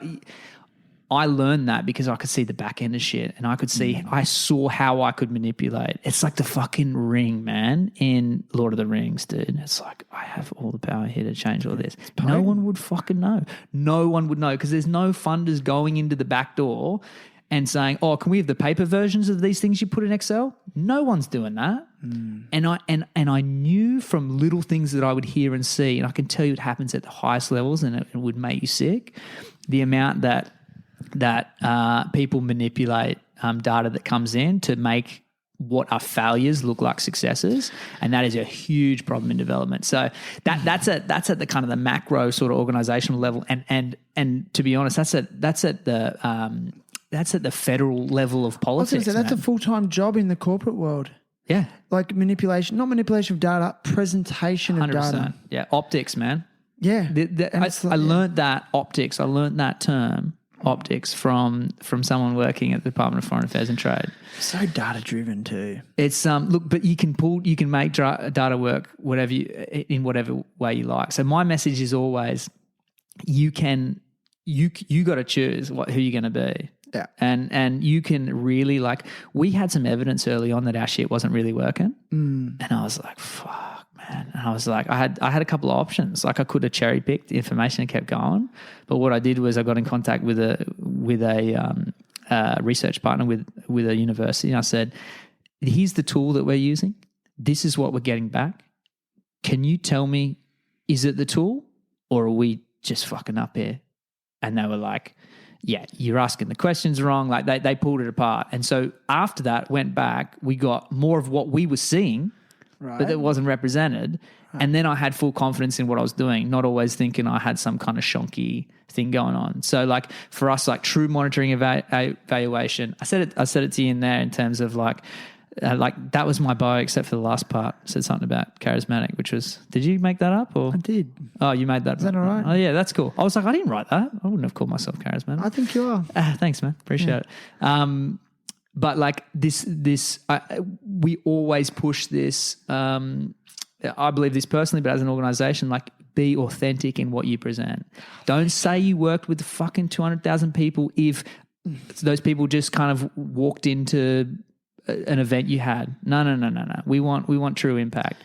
And here's my unqualified theory. Yeah. People can sniff out authenticity a mile away. Yeah. They can sniff out bullshit a mile away too. Yeah. Data, whatever. But yeah. I don't know. I think you are half right. Half right? Yeah, okay. yeah. No, because they can. So I imagine that people can sense my authenticity now when you talk to someone. So I believe that, right? If you had someone on here talking and they weren't authentic, I think they could work it out. But we're such a vanity metric society now. If you look, fuck, that's what Instagram is, man. It is. You know, it's like, here's this flashy shit that looks good. Oh, you can have my money because that makes sense. Not like I've got to have a real nuanced conversation with people to talk to them about like why it's impactful to spend money now to help to be a small part of the solution to help people being violent in fucking 15 years. Like that's a difficult conversation to have. It's a lot easier to say like, this is the thing and this is, you give that and we have this. Yeah. Yeah. Dude. Never thought of it like that, man. I really haven't. Like, I don't really have a great business mind, I don't think. Not to say you're talking business, but you are as well. But the whole vanity metric, I mean, it is so potent, it's addictive. I mean, I'm suffering from it as well, definitely, you know. And you get a few compliments and you get a few people on board, and it's like, yes, it's the ego is so powerful, and it's always underlying, and your motives can be as good as they can be so solid. Yeah, but mate, the ego can be all powerful. I think that after a while, though, in terms of like, I think in some ways I have a business mind, and in other ways not at all. But I really think that we used to get a little bit upset at like jealous when we would see other organisations that we knew that weren't as solid as us getting a bit of love here, a bit of love there. And then now what we've noticed after like nearly 10 years is actually we had massive integrity. Me and Jackie always spoke about that being important. It's a value that we shared. It was really important. We would always do shit the right way. We wouldn't inflate our numbers. We'd never do shit like that. And that it would work out in the end. And so I think long-term, that's the strategy. Short-term gains is all that vanity metric shit. Yeah, this is what we're doing. This is it. You build a house of cards like that, and then it'll come out down the line. There's no longevity. Yeah. I mean, okay, let's say you're I mean, do you ever have like sense of embarrassment or shame when like when you were starting out and presenting low numbers or not success and you're trying to like, you know, get people on board? Was there a sense of like, I guess, okay, I'll relate it to me. Like I often have people say to me, oh, how many podcast listens do you get? How many listens do you get? You know? And like, I'm super, I mean, it's, I get really insecure about it. Like I don't want to share it. I'm definitely going to share it now either. Yeah. And I feel like embarrassed, like, I did, maybe not so much now, but when I was first starting out, it's like, I'm embarrassed to say exactly, you know, and I'd be really shy about it. And I'm like, they must think I'm doing all this work and it's for nothing, you know. How do you ever have those feelings? I think you should say it, bro. They might feel really good that they're one of the. Oh, well, for me, it's not about the number. Well, yeah. If I'm honest, I've thought a lot about it now, and it's not about the numbers at all. Okay, it's really not. Like for me, it's about exactly what's happening right now, having this quality conversation, but also if there's one thing that's unique that you've said that it hits one person, well, then I'm satisfied. I'm happy. That is my. Is that too idealistic? Nah, man. Look, this year, just to take a sidetrack, I was seeing a girl, and one thing I found really beautiful about her is she was doing this thing called One Take Tuesday. Shout out to Chanel. We were just chatting before actually, and she was like, I used to love singing and playing, and like, so now I'm just like, one take every Tuesday, I'm going to sing a song, and I was like, I saw it, I was like, fuck. Yeah. That's brave, man. And I used to play music all the time with my guitar and sing, and I loved it, and it gave me a lot of joy. But I got so a few things that were said to me. I got so nervous about doing it in front of people, and I had to be alone. And it's a part that I kind of pushed away for like 10 years, and like. She kind of gave me the courage, and I started playing in front of her a little bit, and then I started putting it out there, and I kept reminding myself, I was like, I put these out. It doesn't matter how many people view it. It's just gotta touch one person, and actually that one person is me. Yes. So if it serves me, then it's art that I want to make, and if it serves others, then that's a bonus. And if you can keep reminding yourself of that, then it doesn't matter how many fucking people listen or whatever. But still, you get caught in the traps of like, as soon as someone does it, like, you're like, oh, yeah, okay. Well, I'm doing it right now. Like I had a moment with a guest a few episodes ago. She had 100. She's got 100 and something thousand followers on Instagram, and then she's like, I want to follow you on Instagram. What's your Instagram? And I honestly had that moment of like, I don't want her to see my Instagram. I was embarrassed. Like, I didn't even have 2%, not even 2% of that, you know. Yeah. And then I just stood back and go, what the fuck are you going on about? Like, you really care? Like, you're going to measure yourself against a few numbers on fucking Instagram, you know? Yeah, and then I was just like, it made me step back again and go, okay, why did I start this? And, you know, you used a term earlier, like you had this moment, God spoke to you. I think that term confuses people, like God spoke to me. Like I think we often expect this big resounding voice to come from the sky and hit us in the head and go, you know. But I've had it a couple of times in my life. Actually, and starting the podcast, to be honest, was one of the times. But it wasn't a voice in the head, although that actually was a voice in the head. I was on a motorbike in Denpasar in Bali in 8 deep traffic, and it just hit me and it was a voice. That was that one time. It happened another time. But I think I'm going on a tangent here. Excuse me. I love tangents. Thanks. But for me, it's this intuitive sense that I think as I'm getting older, I've really tapped into. And it's also been a byproduct of me, you know, choosing to live a life of sobriety, okay, without alcohol. And it's like I feel like I'm starting to tune into that intuitive sense, and alcohol was actually numbing it for me for many, many years. But now it's like I stop and I pause and I go, okay, like, why am I doing this? Or what's the I've got a big decision to make.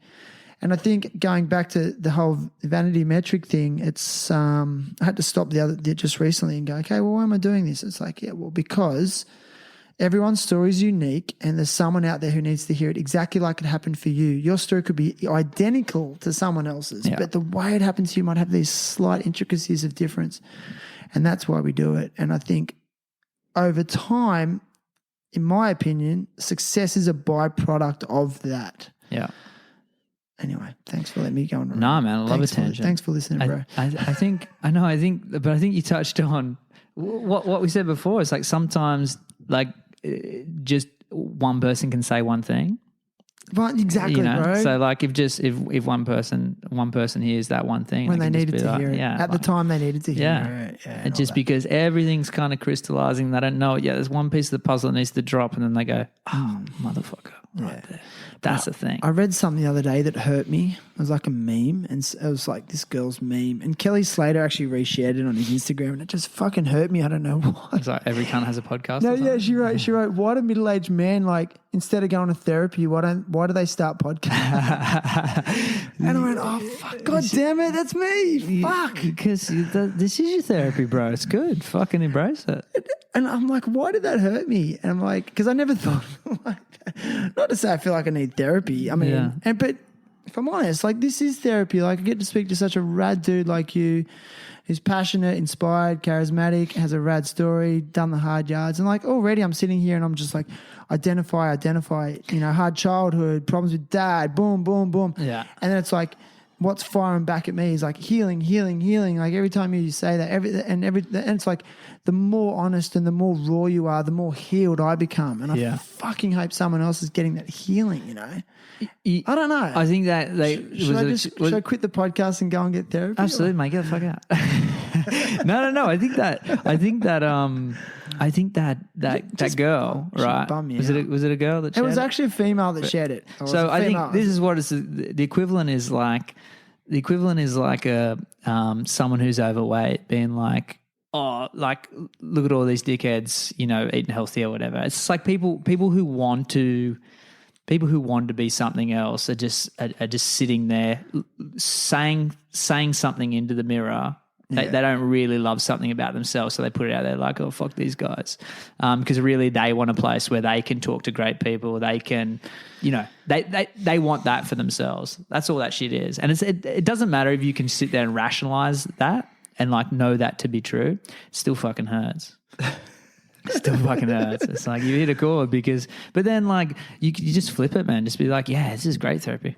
Thanks. Yeah, thanks, man. I think I did. And also like, I'm really now when something does hurt me, like I can just shrug it off and go, whatever, fuck, that doesn't hurt me. But now I go, okay, well, why is that a sore spot, you know? Yeah. And it usually taps into something deeper.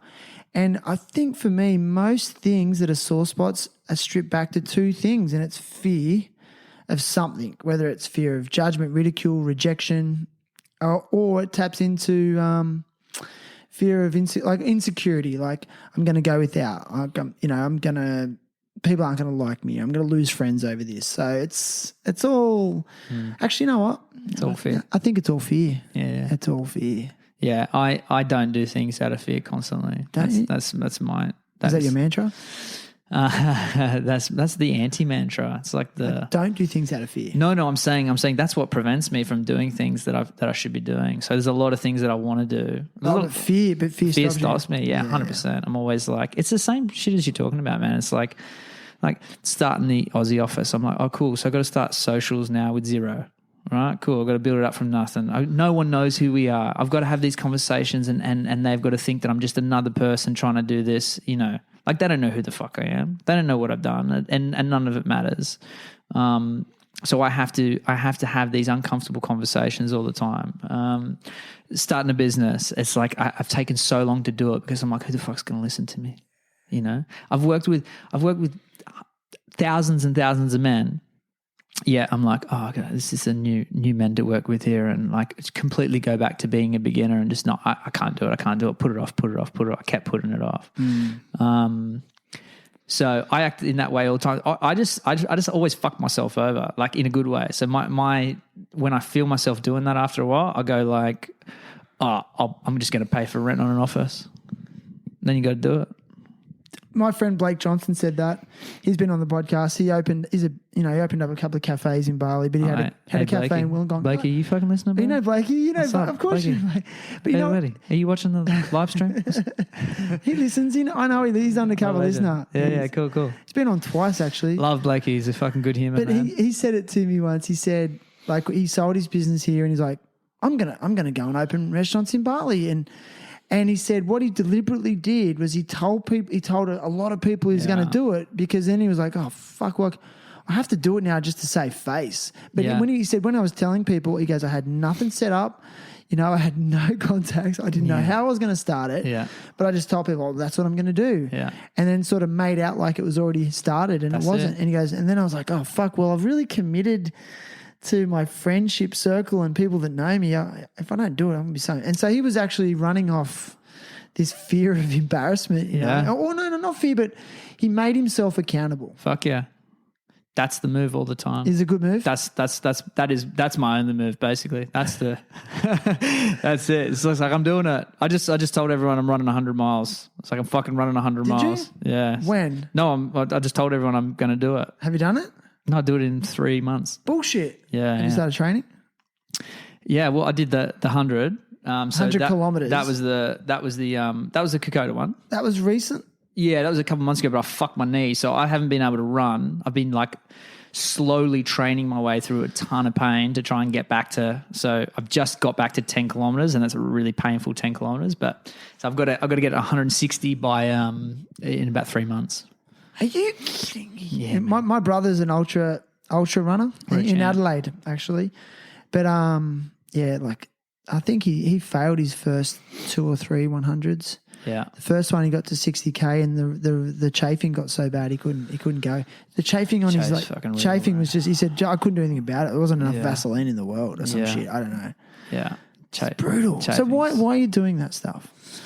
It's just a metaphor for life, man. Is it? Yeah, man, for sure. Like it's not for a get cause? on board. I just tell everyone. No, the Kokoda was. So the Kokoda in a day one. Well, for those that are unaware, can you explain? Yeah, so explain that was we got defunded a bunch of money. $500,000 was pulled out of our funding, and then some more funding that we thought we had in line for Bougainville. So a separate pool of funding dried up. They had a referendum to decide whether they're going to go for independence, which they got. Holler at my awesome peeps in Bougainville, the newest country in the world. They're going to be independent, which is awesome. Yes. But like we're just looking at all the great stuff that we're doing in Bougainville. I was just sharing it before, and we don't have any money right there, so our stuff is discontinued. We've still got an officer that we're paying and trying desperately to raise money to make that happen. But I said to myself, like, man, we can't. Like, we're legit a family that has always been about doing the best we can for Papua New Guinea. So we're not like a normal organization that goes like, oh, this isn't making enough money. It's like, fuck, we'll just keep funneling money in there. We'll just use our savings, right? So we realized that we didn't have enough money to keep it going. So we fucking started filming me. I lost my mind. Sorry, dude. That's all right, bro. I'm a one-man show, dude. It's a one-man show. He's just trying to get stories for his Instagram. No, but and then I was like, fuck, what? How can I raise money? You recorded me the whole time here, but for whatever reason you pulled up your phone. I lost my shit. But I use it for my questions. I use the notes. Yeah, cool. Sorry, bro. No, you're right, man. That's all good. I usually try not to. Sorry. Just don't let it stop you either. Just because I'm also head of marketing as well. Are you? Congratulations, man. That's really fucking cool. Did you just get that job? Well, yeah, I've been in this position for a while. That's great. I founded it. Wow. The marketing division. You founded it. Yeah, I'm a founder. I'm really impressed by that. I'm a founder. Founder of the marketing division. I founded the marketing division, head of social media. I'm impressed. I'd put that on my Tinder profile for sure. Do you have a Tinder profile? I do. Please find the love of my life. Will you? God, it's painful. On Tinder? I got a fiance from Tinder. Congratulations. Yeah. No, I had one. She's gone now. I'm sorry. But it went. Why would I still be on there? Does it work? Oh, look, she was great. She's amazing. Yeah, she was a lovely human. Just didn't work out. Sometimes they don't. But relationships are hard. fuck yeah. I heard Hinge is the go.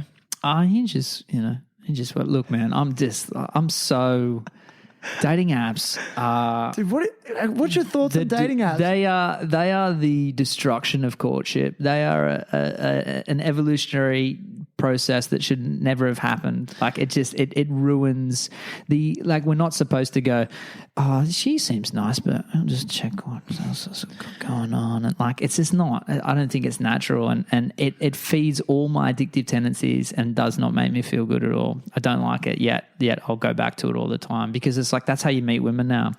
But anyway, that's bullshit. Back to what I was saying. Dude, I think there's a lot of people out there that need to hear that. All right, fucking bring it on. I missed the whole generation. Dude. Because I was in a relationship before they even existed. Well, get on board, man. You should we'll do a separate podcast episode about getting you on them. I had a break recently because it was just it's just too much. I think I honestly mean it, man. I think a lot of people need to hear it. I had a friend in Bali. I won't mention his name. He knows who he is. Hey, Scott. I love him. He's in a committed, dedicated relationship now with a girl he met on Tinder. Right. And he said the same thing. He said he was living in Bali. Tinder in Bali. It's people are on holidays. He said it became just a complete obsession. But to the point where it just consumed so much of his time. He was at work on it. Yeah. Constantly communicating. Yeah. That's it. You're starting semi relationships with all these different people, and actually it takes a lot of your energy to do that. You got to give a piece of yourself each time, and the more that you can get invested in someone, you give a lot of yourself. And I think you got to kind of keep that for when it's for when you really need to give it. And I've spent too much time on there, just trying to find love, basically, man. So you think when you do come across maybe the right one, you don't have as much to give them because you've already been given. I think there's a risk of that. See, I analyze it all the time. I think I don't think there's any exact right way to do all this, but I think that if you came across someone in a state where you were invested in this one and this one and this one, you would struggle to see it for what it's worth. But in saying that, when I met my last great love, I was seeing a bunch of girls and I met her and I was like, see you later. Gotcha. So I guess, and you fall into that trap though. I was a younger man as well. I think something happens one way one time and then you think, that's how it's got to happen. And I think that's a trap for me personally because I'm like, if it's not fucking fireworks straight away, well then get out of here. It's not it. But the truth of it's probably more healthy to have a slow burn where you grow fondness for someone over time and it's not just smelling someone's pheromones and you want to have children with them straight away, But are they more necessary than ever given COVID times? Yeah, that's the thing. They're a necessary evil, it seems now, because we've come so far. So you can't put the genie back in the bottle. But I just want to. I've been writing a sitcom, right? Have you? Yeah. Fuck, dude. Who are you, man? I've been writing seriously. I've been writing a sitcom, but basically it's about part of it's about this guy who gets kind of dumped and he gets himself a bit sexy and he like George Costanza. But he's a bit sexier. Okay. And then he's he's been, like yourself, he's been out of the game for a long time, so he didn't know anything about Tinder and stuff. And all his mates are they're all married. They're all like, mate, give this a go, have a crack, we'll live through you kind of thing.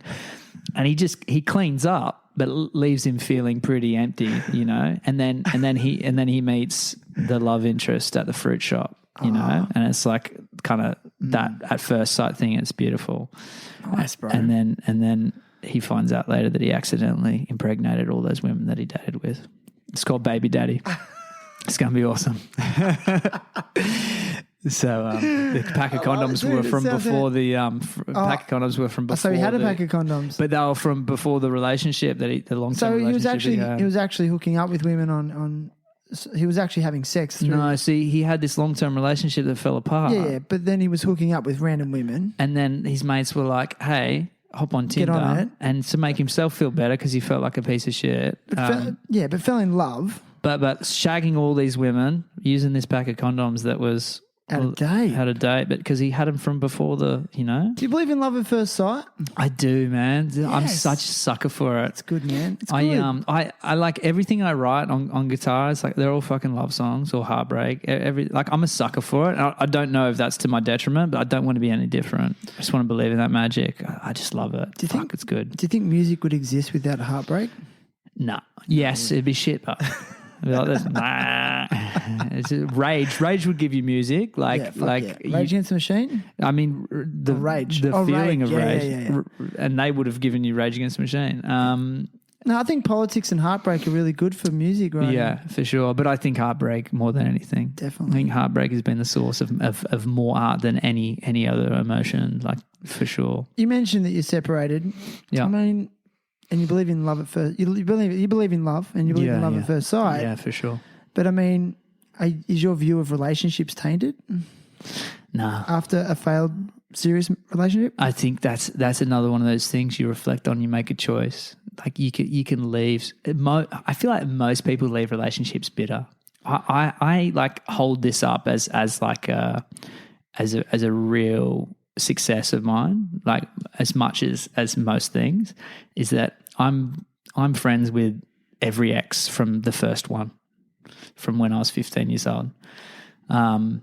Because maybe it ended shit, but like I did the work to remember that like there was some good times and that we're different people now and have worked on myself or whatever it is, and accepted them for their failures and just realized that that's life and that you can fall in and out of love and that's just how it is. And I think if you approach it like that, then there's always hope for the next one because you're like, that was fucking awesome and I learned some shit. And again, it's like one of those things you can't put the genie back in the bottle. You might learn some shit too late for that to ever repair, but you can use that in the next one and you'll be better. Okay, so you're choosing to grow from each failed relationship. I get better every time. The next girl, she's so I'm lucky. not laughing at you, just the way you said it. You got a sister? What's going on? I don't, thank God. But I do have a daughter, and but she's young. And she's a bit young for me. It's one of my fears as a human, being the father of a daughter when she grows up. I don't know why. It's just a primal thing, that protective mechanism's there. But I want to ask you though, like you said, you've had a series of failed relationships throughout your life. So have I. You know, I mean, do you think you're learning from each one? What have you learnt then in all this time? What are you going to do differently in the next one? What I'm going to do differently, I don't always. I always probably serve without serving myself. So like I will, and then I'll hold it. Like if you're going to do that, you're not allowed to hold any resentment. Like you serve without serving yourself. So like I don't always put their needs over mine, which I think actually is an important trait, but you can take it too far. You know, you can not speak to your needs enough, and then But to be honest, I think the last one. I did do really well. So just a lot of circumstances that went into that. She's from overseas, and just a lot of complications. When you're a dad, there's only certain things that you can do because you can never leave your kids. So you have to make decisions that are not always for love for a partner, and that's hard. Pragmatic.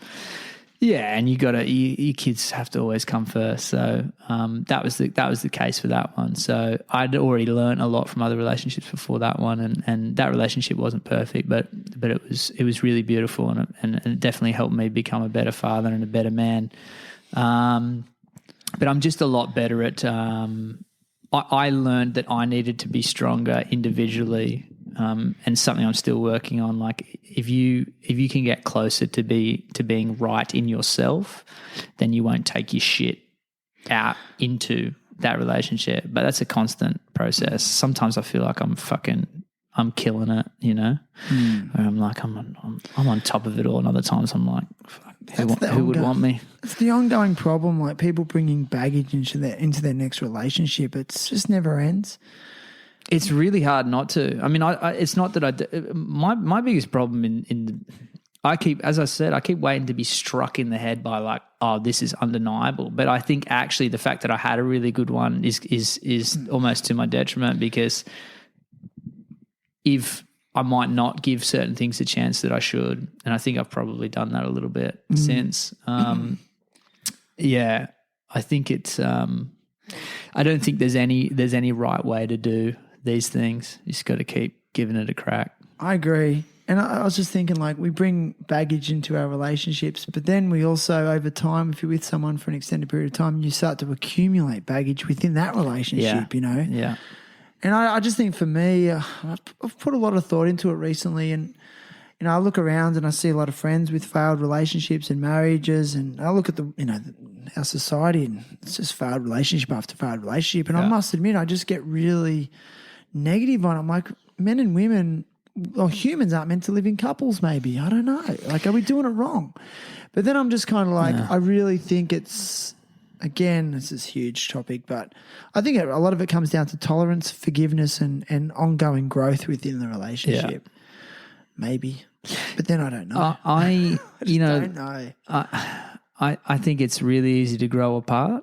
I think, like, if you've got there's this nice idea that really, like, you would co-create a relationship with someone, you know what I mean? Like, ideally, that's what I'd like to see, where I meet someone that's really like, this is the kind of life I want to live. Does this align with what you want? And then let's keep kind of talking through that growth together, and that you grow independently but together. You know, it's a lovely kind of thing to say. But actually, it actually requires both people to be very focused on their own personal growth, so that they don't bring that shit in. But also, like, I said it on one of my dating profiles. I was like, something about a relationship, and I was like, you've got to actually nurture it in a way that you would anything else you want to succeed. So, like, if you want your fucking podcast to succeed, you got to put the fucking work in. If you start not showing up, then people aren't going to be interested. If you want your job to be fruitful, if you want your kids to grow up well, that's a really good lens for me to think. Like, if I want my kids to grow up well and to be feeling good, I need to put the work in constantly. As soon as I'm deviating from that, and that happens with all parents, as soon as you start to switch off because shit's hard and shit's going on for you, and you're not putting the work in the way that you are at your best, you will see negative outcomes in your kids. That's a relationship. It's the most powerful relationship you have. Then you think about someone who's supposed to be your life partner. That's probably the biggest lesson I learned in the last one. I let the work slip. I just let it. I was like, we're sweet, and I let the work slip. And I think we both did. So that it's like you got to keep showing up. It's not always fun to go to work, if you want to think about it that way, but this is like it's sometimes shit's hard, and you got to do the tasks that are not always like beautifully romantic and hit all the buttons, and the fucking and the nights out. Sometimes it's like the hard conversations and the cleaning the house and all the little throw things. Kids into the mix. Yeah. Yeah, I mean, do you think couples have a responsibility to make it work for the kids? I thought that for a long time, and I think you should, until it really, really doesn't. Like, there's a decision point where what's that song? Two happy homes are better than none. Yeah. So, like, that's a good point. If there's some, I mean, I think people jump at it too fast without doing the work. But if you've done the work, or if there's like a real breakdown where you can't come back from it, then like, it then becomes the how do we form a really good relationship post relationship? How do we co-parent? And then that's where the work comes. The work doesn't stop because you break up. It's like fucking even harder. True. It's even harder, man. True, man. Dude, it's been epic. It's been like almost 2 hours, man, and I'm just like, love it. I feel like I could keep talking, but I've got to go get my kids. Yeah, man. And it's been really satisfying. I didn't actually expect it to go off on that tangent talking about that's cool. Relationships. Yeah, it's a again, like, sorry, just to end on this. Yeah, a lot of dudes, they wouldn't talk publicly about their views on relationships and what's needed. They might talk with their mates about it, but again, I just think it's really important for dudes to start talking about that. Like, how can we be better in them, and how can we, what's our role in them? It's changed. It's evolved since our parents were, young, and I think we need to really consider that. So 100%. Yeah. But anyway, listen, I ask all guests to come with a cause. So your cause is pretty obvious, but what would you like to advocate or support today? Equal playing field in PNG, so equal playing field globally. So you can find us on all good socials. Equal playing field, just look that up. Okay. We're the Papua New Guinean one. There's someone else who's tried to steal our name, but something with that. Another founder. So listen, I'll put a link to all the So there's PNG one and there's Australian one. That's what we're kicking off now. So if you're in Oz, or if you want to support us in any way, just link up with us. You can give, you can just be connected. If our ideas are something you want to see in your community, wherever you are in the world, and you're an organisation or like whatever, you've got big ideas. I fucking love talking to people with big ideas. If you're Aussies and you've got kids that are in primary school or even secondary school, and you're thinking like you really want to create a community of social media delay, reach out. That's what we're doing here in Australia. If you want to work with men in your community, you want to do sort of holistic physical and mental well-being with men, then contact us. Get amongst us. Find us on socials. I fucking hate socials. I've said that. I'm trying to delay them, and we've got to use them. Well, they're necessary, I think. But we've got to use them for good, not evil, right? Yeah. So I'll put a link to those socials and any other way to contact Adam via Adam's episode show notes. Obviously, find me on the dating apps as well. Yeah, dude. Do you have an alias on them? Nah, man. Just saying. Here's a question for you. Do you put a picture up of you and your mum? No, that's a great move. Dude, I heard that's a good move. Is it? I don't know. Probably for finding the right type of guys guys like me are. Well, I'm all the way one way or the other way. It's either like I'm really just trying to find a good time or the love of my life. There's no real in between. I mean, I guess are you putting out there like a good wholesome image? Like, what are you trying to attract? Yeah. Like, I guess what you put out there is what you'll attract. Right? Look, you try and be a little bit funny, but at the same time, it's like. I mean, you don't listen. Like, you don't want to go out and be like, "Hey, I'm looking for the love of my life." But that's I'm just asking for a friend, right? Yeah. Do girls like the bald guys with the beard? Just asking for a friend. Thanks, man. This is what I nice one. This is what I always tell. You got any hair on your chest, bro? You been shaving it or what? No, I try to keep it tidy, trimmed down. Okay. Well, I say that there's a small niche of women who like bald guys with hairy bodies. Really? And that's who I want to play to. Dude. You know what I mean? A small niche? A large niche. I hope so. I think it's the opposite to what they've got. Girls start a Facebook group and it's primal. Is there a Facebook group for that? There could be, and I could maybe speak at their events. Dude, really? That'd be good. I can invite you along. Do you want me to put a link to your Tinder profile? Nah, man. It'll be the first time. No, I'm just kidding. I don't think you can have a link to them. I don't know. I don't know, but I know you're just kidding. I know you're kidding, man. You.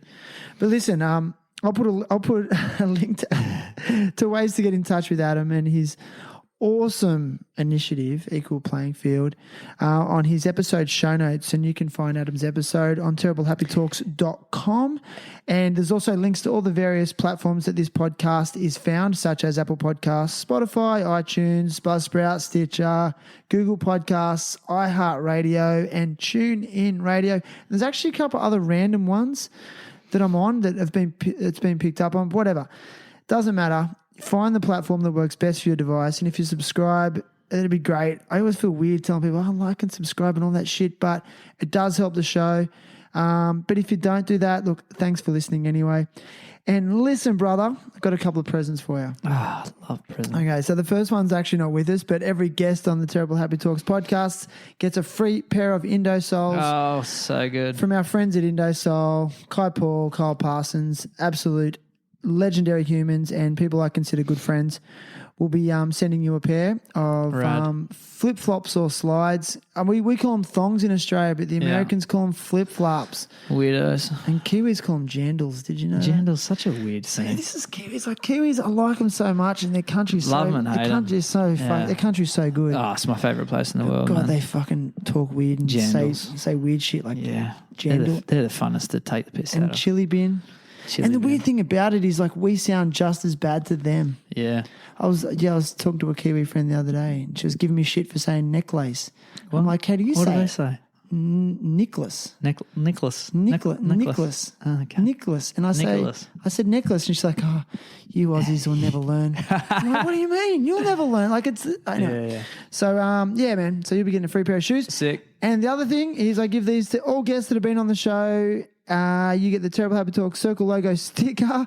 Now, it's only a sticker, but there's now only... Put it on my car. You're now THT alumni, and there's only 88 of those in circulation. So It's thank like you. cryptocurrency, bro. It's cryptocurrency. Dude, we didn't even talk about cryptocurrency. We'll do it in the next one. I'm not opposed to we're having doing one again. Kokoda in a day again next year. So we didn't actually end up talking about it, but we'll talk about it next time. I'm going to try and get over and do Kokoda track in a day next year. What, in a day? Yeah, so that possible? That's what we did. That's what we did take here. a week? It's supposed to take anywhere from sort of 7 to 14 days. Dude, why are you such a machine? So we replicated Kokoda on Mount Kira, and that's what I did a few What, few up and months down, ago. up and down, up and down? Yeah. What's the quickest you can get up Mount Kira? The reason I ask is because when I was at uni doing my PE degree, we had a competition to get up there, and I got up it in 13 minutes. Yeah, that's good. Is it all right? That's solid. Yeah, that's really I thought it was fast, man. good. It's one thing I've always been good at, scrambling. Yeah. Hiking, scrambling. I think some short and You went up stumpy. Slippery Jack then. You went up the real steep. The part? steep bit, yeah. Thanks, straight up it. That's the move, man. Slippery Jack. Look, I did it. I did 22 hours to do 104 Ks, and then So what, you just keep going up and down it? 6,400 meters elevation. It was I made a course there in Mount Brisbane, like all through the mountain bike trails, all crazy shit.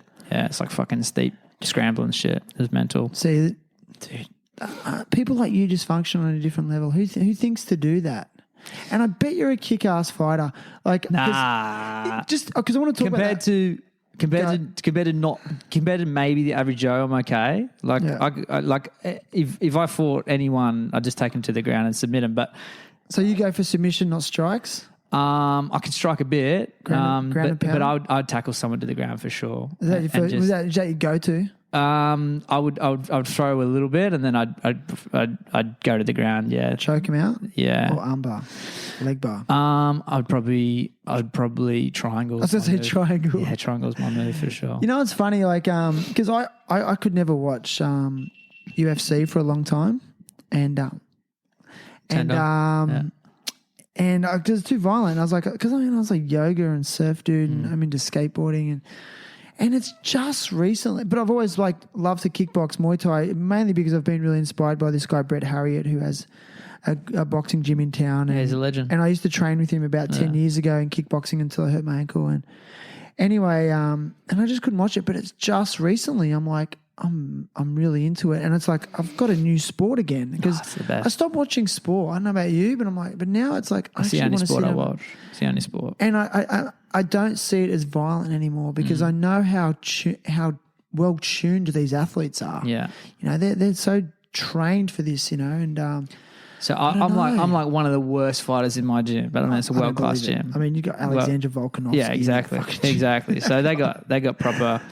They got proper fighters, man, and I want to do a fight next year, but I've got to get past these runs. So I've had a boxing fight before, but I want to have amateur. Yeah, just randomly. Dude, you're man. That's it. Like you coming back on the podcast. Yeah, cool, man. Soon. Let's do it. Yeah. Catch ups with Adam. Anyway, man, listen, I've got to go.